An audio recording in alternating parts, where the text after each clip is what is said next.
안녕하세요. 손정식입니다. 이상지질혈증 약물의 선택 근거와 실제에 대해서 말씀드리겠습니다. 먼저 증례를 보겠습니다. 이 수진자에게 스타틴이 필요할까 한번 생각해 보시면 좋겠습니다.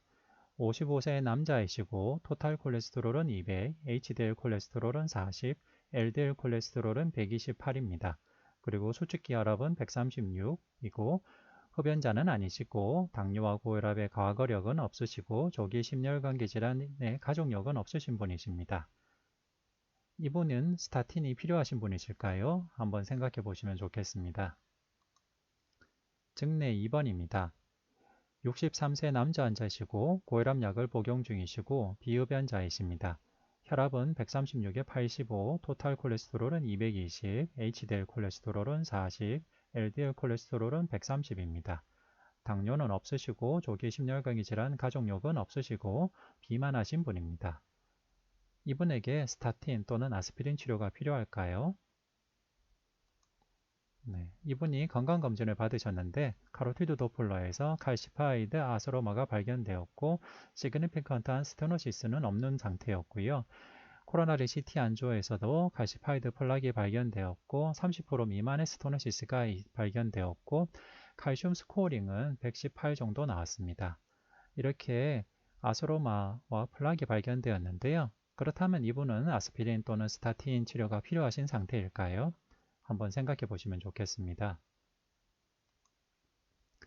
이번 강의의 목표는 이상지질혈증 진단과 치료의 목표를 이해하고 어떤 사람이 ASCVD 발생 고위험군인지, ASCVD 예방 효과가 있는 치료는 무엇인지, 넌 HDL 콜레스테롤 수치의 임상적 의미는 무엇인지, 아포리포프로테인 수치의 임상적 의미는 무엇인지, 아세로제닉 디스리피데미아 상태에서 스타틴의 추가 약물 치료로 ASCVD 예방 효과가 있는 약물은 무엇인지, 지질 검사에서 반드시 공복이 필요한지, 만성 간질환 환자에서 스타틴 치료는 어떻게 하는 것이 좋은지, 만성 콩팥병 환자에서 이상지질혈증 약물 치료의 근거와 적절한 약물 선택은 무엇인지, 서브클리니컬 아세로스크레스 치료는 어떻게 하는지, 여기에 대해서 잘 이해하시고 간단 명료하게 근거를 가지고 말씀하실 수 있으시면 이번 발표의 목표가 달성이 된 것입니다. 먼저 이상지질혈증 치료의 목표를 보겠습니다. 이상지질혈증 치료의 목표는 죽상동맥경화성 심혈관 질환 예방입니다. 이상지질혈증 치료의 목표는 LDL 콜레스테롤을 낮추는 것이 아닙니다. 이상지질혈증 치료의 목표는 죽상동맥경화성 심혈관계 질환을 예방하는 것입니다. 그렇기 때문에 이상지질혈증 환자 진료를 위한 첫 단계는 ASCVD의 위험 요인을 평가하는 것입니다. 즉, 종합적인 심혈관계 위험 요인 평가가 이상지질혈증 환자 진료의 첫 단계가 됩니다. 과거에는 프리미엄 리스크 스코어가 널리 사용되었지만은 프리미엄 리스크 스코어는 한국인의 관성동맥 질환 위험도를 아주 과대평가하는 한계가 있어서 근래에는 폴드 코호트 이퀴션이 널리 사용되고 있는데요. 폴드 코호트 이퀴션도 한국인에는 정확도가 조금 떨어지거나 위험도를 과대평가하는 문제가 있을 수 있습니다. 심혈관계 질환의 인종적인 발생 특징을 고려하는 리스크 프리딕션 툴이 필요한데요. 인종적인 특성을 반영하는 리스크 프리딕션 툴로서 현재 쉽게 사용이 가능한 것은 큐리스크입니다. 구글에 큐리스크라고 사용하시면 이 툴을 찾으실 수 있고요. 이 툴에서 인종을 차이니즈, 이스트 아시안의 대표격으로 차이니즈를 사용하시면 될 것 같습니다. 이렇게 인종적인 특성을 반영한 프리딕션 툴 사용이 필요하고요. 그 이유는 한국인은 코케이시안, 미국이나 유럽인보다 관성동맥 질환 발생률이 낮기 때문에 이렇게 인종적인 특성을 반영한 프리딕션 툴이 필요합니다. 심혈관계 질환 위험도에 따라서 진단과 치료의 목표가 달라지는데요. 여러 지침에서 다양하게 위험군을 분류를 했습니다.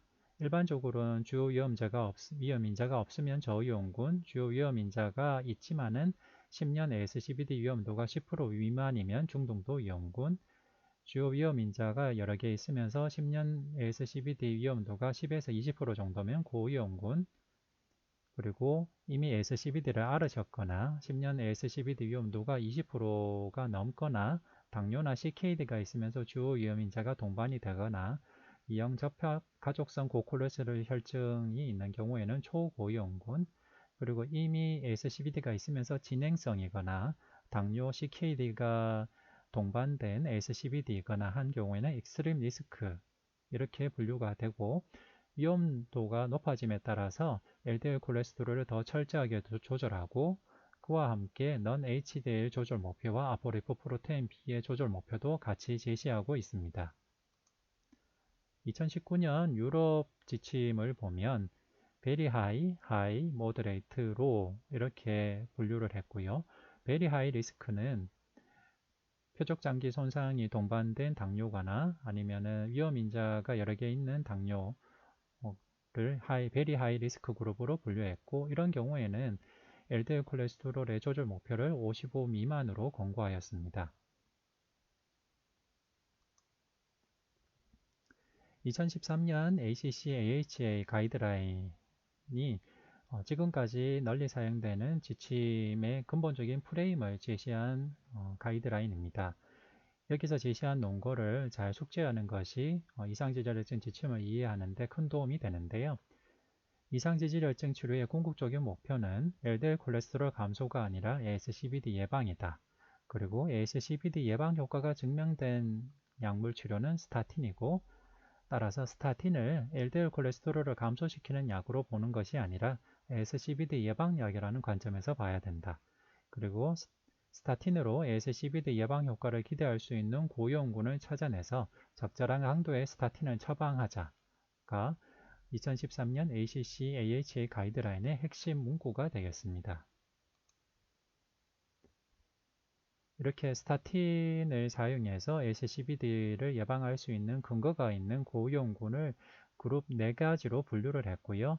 첫 번째로는 이미 ASCVD가 발생한 군은 2차 예방을 위해서 LDL 콜레스테롤 수치에 관계없이 스타틴을 처방하도록 권고하였습니다. 그리고 가족성 고콜레스테롤 혈증이 의심될 정도로 LDL 콜레스테롤이 높은 경우, 즉 LDL 콜레스테롤이 190 이상인 경우에는 이 위험 요인 하나만으로도 고위험군으로 볼 수 있기 때문에 스타틴을 사용하도록 권고하였습니다. 그리고 당뇨병이 있으면서 나이가 40세 이상이고 LDL 콜레스테롤이 70 이상인 경우도 고위험군으로 볼 수 있기 때문에 스타틴 사용을 권고하였고, 폴드 코호트 익히션을 사용한 ASCVD 위험도 평가에서 10년 ASCVD 위험도가 7.5% 이상인 경우도 고위험군으로 봐서 1차 예방을 위해서 스타틴을 사용하도록 권고하였습니다. 자, 그렇다면 증례 1에서 봤던 이수진자에게 스타틴이 필요할까요?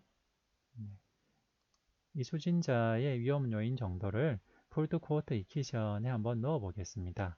이것을 보시면 55세 남자이고 토탈 콜레스테롤 200, HDL 콜레스테롤 40, SBP 136이고 당뇨가 없고 흡연력도 없고 고혈압 약물 치료도 하지 않는 분이다 라고 하면 이분을 계산해 보면 10-year ASCVD 위험도가 7.5%로 계산이 됩니다.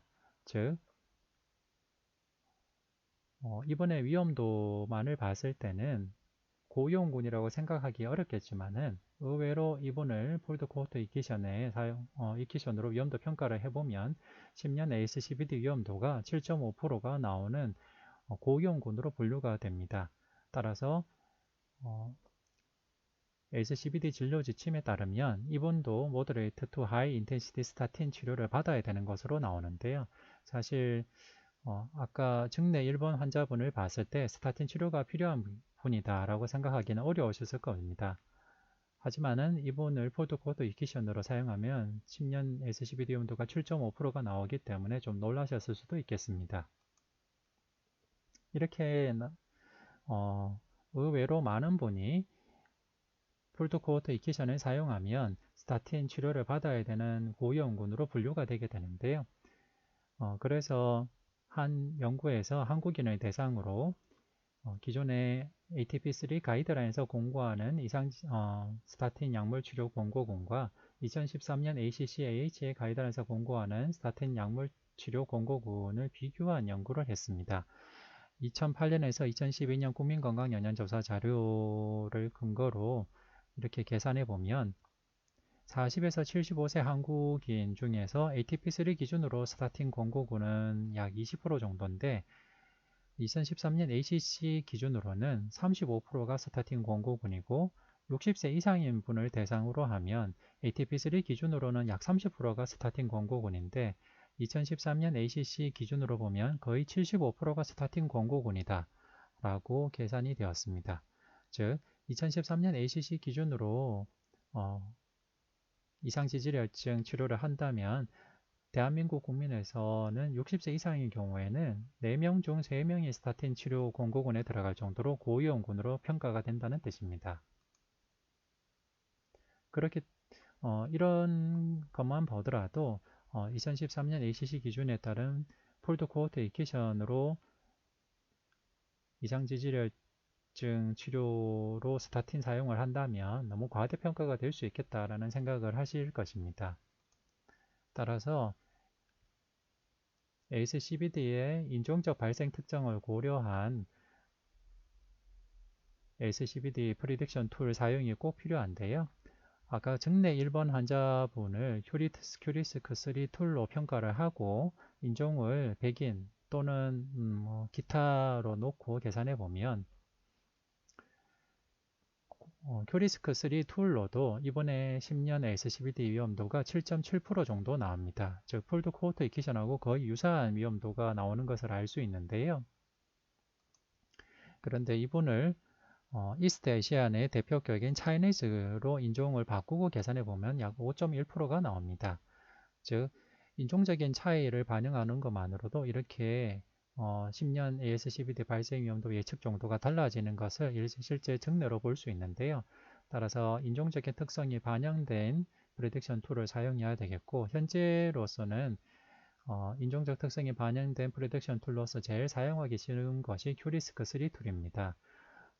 물론 대한민국 국민의 데이터를 사용한 프리딕션 툴이 개발이 됐으면 좋겠지만은 그런 프리딕션 툴이 개발은 되고 연구 목적으로는 사용할 수가 있는데 널리 사용되는 툴로서 가이드라인에서 받아들여진 프리딕션 툴은 현재는 없는 상태입니다. 따라서 큐리스크3 툴을 참고로 사용해 보시는 것을 권해드립니다.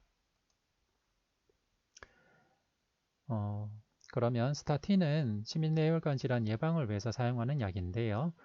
심뇌혈관 질환 예방에 스타틴이 얼마만큼 효과가 있고 스타틴의 주된 부작용 중에 하나인 당뇨 발생 부작용은 어느 정도인지 한번 보도록 하겠습니다. 기존 RCT 연구 결과들의 메타아날리시스한 연구를 보면 기존에 심혈관계 질환이 없고 10년 ASCVD 위험도가 10% 미만 인군에서 스타틴의 메이저 코로나리 이벤트 스트로크 1차 예방 효과의 렐러티브 리스크 리덕션은 약 22%에서 25% 정도로 추정된다 라고 연구 결과가 나왔었습니다. 그런데 한국인은 심혈관계 질환 발생의 역학적 특성이 서양인 미국인과 많이 다른데요. 관상동맥 질환 발생률이 미국에 비해서 약 5분의 1 정도밖에 되지 않습니다. 2008년 연령 표준화 급성심근경색으로 인한 입원 발생이 한국은 10만 인년당 36.9건 정도였고 미국은 208건 정도로 이렇게 큰 차이를 보여주고 있습니다. 따라서 인종적인 특성을 꼭 고려를 해야 되는데요. 실제 RCT 결과에서도 스타틴의 심혈관계 질환 예방 효과의 인종적 차이를 보여주었습니다. 호프3 연구는 백인과 이스트에시안이 골고루 포함된 연구인데요. ASCVD가 없는 중등도 위험군을 대상으로 로슈바스타틴 10mg와 플라시보를 준 연구입니다. 이 연구 결과 백인에서는 로슈바스타틴군에서 약 2.8% 메이스가 발생하였고 플라시보군에서는 약 4.6%에서 메이스가 발생하였습니다. 그래서 렐러티브 리스크 리덕션은 약 39%였고 앱솔루트 리스크 리덕션은 1.8% 정도가 나왔습니다. 이스트 에시아는 플라시보군에서 약 3.8% 메이저 카디오바스큘러 이벤트가 나왔고, 로슈바스타틴군에서 약 2.9% 메이스가 발생하였습니다. 렐러티브 리스크 리덕션은 약 24%였고 앱솔루트 리스크 리덕션은 0.9%였습니다. 이렇게 앱솔루트 리스크 리덕션의 차이가 발생하는 이유는 플라시보군에서 알 수 있듯이 이스트 에이시안에서는 메이저 카디오바스큘러 디지즈 발생이 백인보다 적기 때문입니다. 따라서 대규모 RCT에서도 이렇게 인종적으로 메이저 카디오바스큘러 디지즈 발생이 다르고, 그리고 스타틴의 심혈관 질환 예방 효과도 인종적으로 다르게 나타날 수 있다는 것을 실제로 보여주었습니다. 이렇게 기존의 메타아나리시스 연구 결과와 기존 RCT 결과를 추정해서 NNT, Number Needed to Treat를 한번 계산해 보도록 하겠습니다. 먼저 10년 관상도매 질환 뇌졸중 발생 확률이 5% 정도인 저위험군을 한번 가정해 보겠습니다. 그리고 스타틴의 관상도매 질환과 뇌졸중 발생 1차 예방 효과를 25%라고 가정해 보겠습니다. 10년 동안 이럴 경우에 10년 NNT가 약 80 정도로 계산이 되는데요. 이 말은 10년간 80명이 스타틴을 복용하면 한 건의 관상도매 질환 뇌졸중을 예방할 수 있다는 뜻입니다. 그림을 참고로 보시면 10년 관상도매 질환 뇌졸중 발생 확률이 5%이기 때문에 10년 동안 쭉 그냥 관찰하게 된다면 100명 중 5명에서 심뇌혈관 질환 발생이 예상이 됩니다. 그런데 이런 약 100명 또는 80명을 대상으로 10년 동안 스타틴을 복용하게 되면 관상도매 질환, 뇌혈관 질환이 발생할 수 있었던 5명 중에서 1명이 예방이 됩니다. 따라서 이거를 NNT로 계산하면 약 100명 중 1명 또는 80명 중 1명, 즉 이 말은 10년 동안 80명이 스타틴을 복용하면 한 건의 관상도매 질환 또는 뇌졸중을 예방할 수 있다는 뜻입니다. 네, 이렇게 스타틴의 관상도매 질환 뇌졸중 예방 효과를 절대적인 숫자, Absolute Risk Reduction이나 NNT로 본다면 일반인들이 기대했던 것만큼의 큰 효과는 아니라고도 볼 수 있습니다. 다만 10년 관상도매 질환 뇌졸중 발생 확률이 20% 정도나 되는 고위험군이라면 NNT의 숫자가 확 감소하게 됩니다. 왜냐하면 10년 AS12D 발생이 20%인 고위험군이라면 스타틴의 AS12D 예방 효과를 25%라고 가정했을 때도 훨씬 많은 숫자의 뇌졸중 관상도매 질환 예방 효과가 기대되기 때문에 그 경우는 절대적인 예방 효과도 크게 기대할 수가 있습니다. 하지만은 한국인은 미국이나 코케시안들과 비교했을 때는 관상도매 질환 뇌졸중 발생 확률 자체가 상대적으로 낮기 때문에 절대적인 스타틴의 예방 효과가 적을 수 있다라는 것은 염두에 두실 필요가 있습니다. 그래서 이거를 다른 숫자로 계산해 보면 10년 동안 100명이 스타틴을 복용하면 그리고 이렇게 스타틴 복용군이 10년 AS12D 발생 확률이 약 5% 정도가 예상되는 저위험군이라면 이분들이 10년 동안 100명의 스타틴을 복용하면 약 1.25건 정도의 관상도매 질환 뇌졸중 발생이 예방이 될 수 있습니다. 하지만 한 건의 새로운 당뇨 발생이 증가될 수 있고 관찰 연구에서는 최대 7건이나 8건 정도 추가적으로 더 발생했다는 관찰 연구도 있습니다. 그와 함께 약 0.1건의 근육병증 발생이 증가할 수 있는데 관찰 연구에서는 최대 한두 건의 근육병증이 발생하였다는 연구도 있습니다. 그리고 약 0.1건의 뇌출혈 발생이 증가할 수가 있습니다. 그리고 앞서 말씀드렸듯이 관찰 연구에서는 당뇨 발생이나 근육병증 발생이 기존의 RCT 결과보다 더 많이 보고가 되었었습니다. 예를 들면 네카에서 발표된 연구 결과를 보면 스타틴을 장기간 또는 고용량 복용 시 당뇨병 발생 위험도가 2.5배 이상 높아졌다는 보고가 있었고요. 이 연구 결과를 본다면 앞서 말씀드렸듯이 ASCVD 발생 확률이 5%인 저임군을 대상으로 10년 동안 100명의 스타틴을 복용하면 추가적으로 7건 정도나 8건 정도의 당뇨 발생이 증가할 수 있다라는 관찰 연구가 이 네카에서 발표된 연구 결과를 근거로 한 것입니다. 이렇게 스타틴 복용의 부작용 중에 주목받고 있는 부작용 중에 하나인 새로운 당뇨 발생이 생각보다 관찰 연구에서는 많이 보고가 됐었는데 RCT 연구에서 새로운 당뇨 발생이 주로 어떤 사람에게 나타났나를 분석한 연구 결과가 있습니다.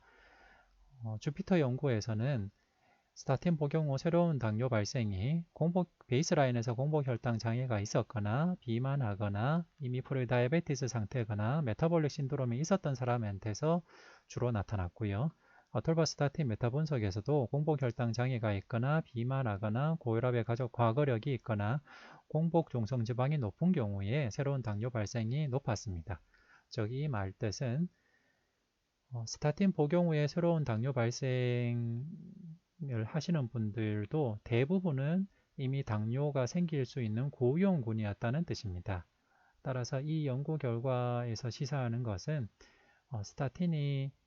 스타틴은 당뇨 발생의 고위험군, 이미 당뇨 전 단계 수준이었던 사람에서 혈당을 올려서 당뇨 진단 기준을 넘기는 정도이지 당뇨가 생기지 않을 사람한테 당뇨를 유발시키는 것은 아니다 라고 해석할 수도 있습니다.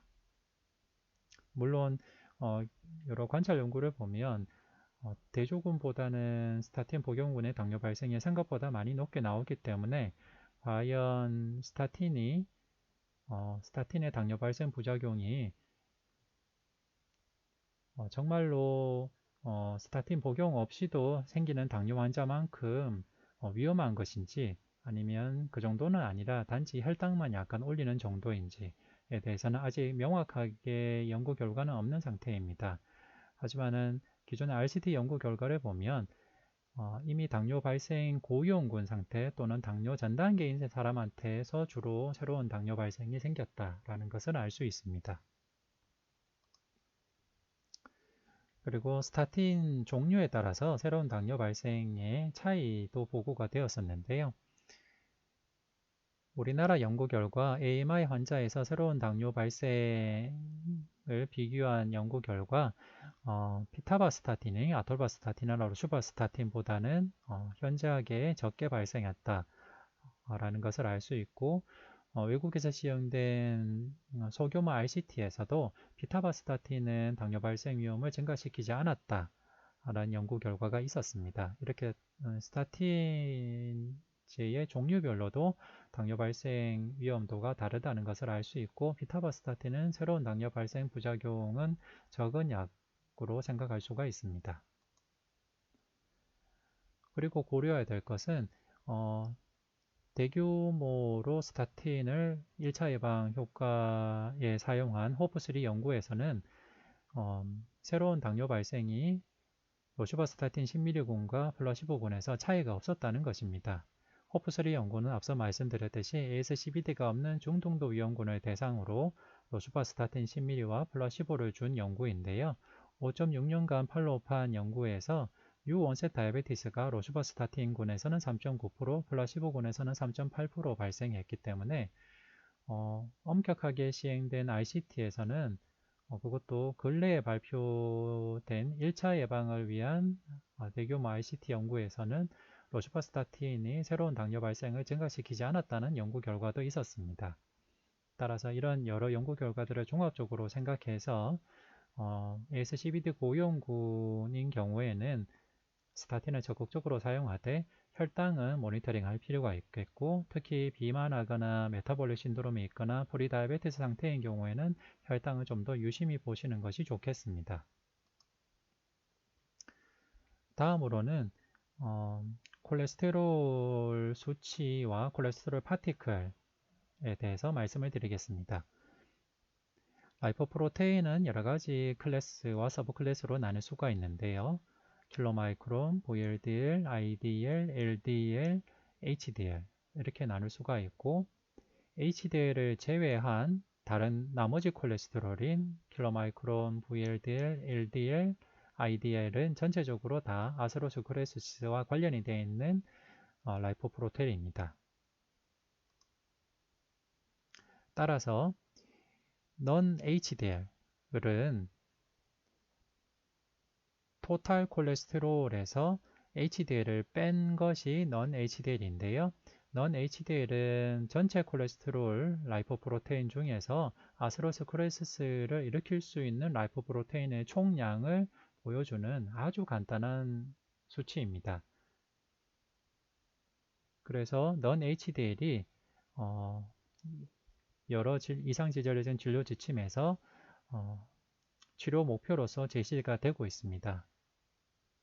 그리고 라이포프로테인의 한 파티클당 약 1개 정도의 아포리포프로테인이 들어가 있습니다. 아포리포프로테인을 갖고 있는 라이포프로테인은 HDL 콜레스테롤을 제외한 다른 콜레스테롤, 즉 클로마이크론, VLDL, IDL, LDL처럼 아스로스크레스를 일으킬 수 있는 라이포프로테인 파티클에는 아포리포프로테인 B가 있고요. 아스로스크레스와 관련이 없고 아스로스크레스를 줄일 가능성이 있는 HDL 콜레스테롤에는 아포리포프로테인 A가 포함이 되어 있습니다. 따라서 non-HDL의 의미는 전체 라이포프로테인 콜레스테롤 중에서 아스로스크레스와 관련되어 있는 콜레스테롤의 총량이 non-HDL 콜레스테롤이고 아포리포프로테인 B의 의미는 전체 콜레스테롤 라이포프로테인 중에서 아스로스크레스를 일으킬 수 있는 파티클의 숫자를 반영하는 것이 아포리포프로테인 B입니다. 자, 그럼 예를 한번 보도록 하겠습니다. LDL 콜레스테롤이 130으로 똑같은 분 김씨와 박씨가 있다고 가정해 보겠습니다.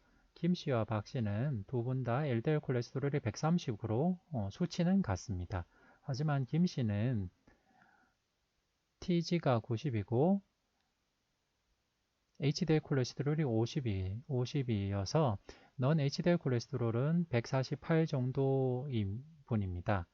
이 김씨는 LDL 콜레스테롤은 130이지만은 TG가 낮고 HDL은 높은 상태이고 아포리포프로테인도 적은 상태입니다. 이런 분은 리피드 파티클이 크고 큰 분이시고 이런 경우에는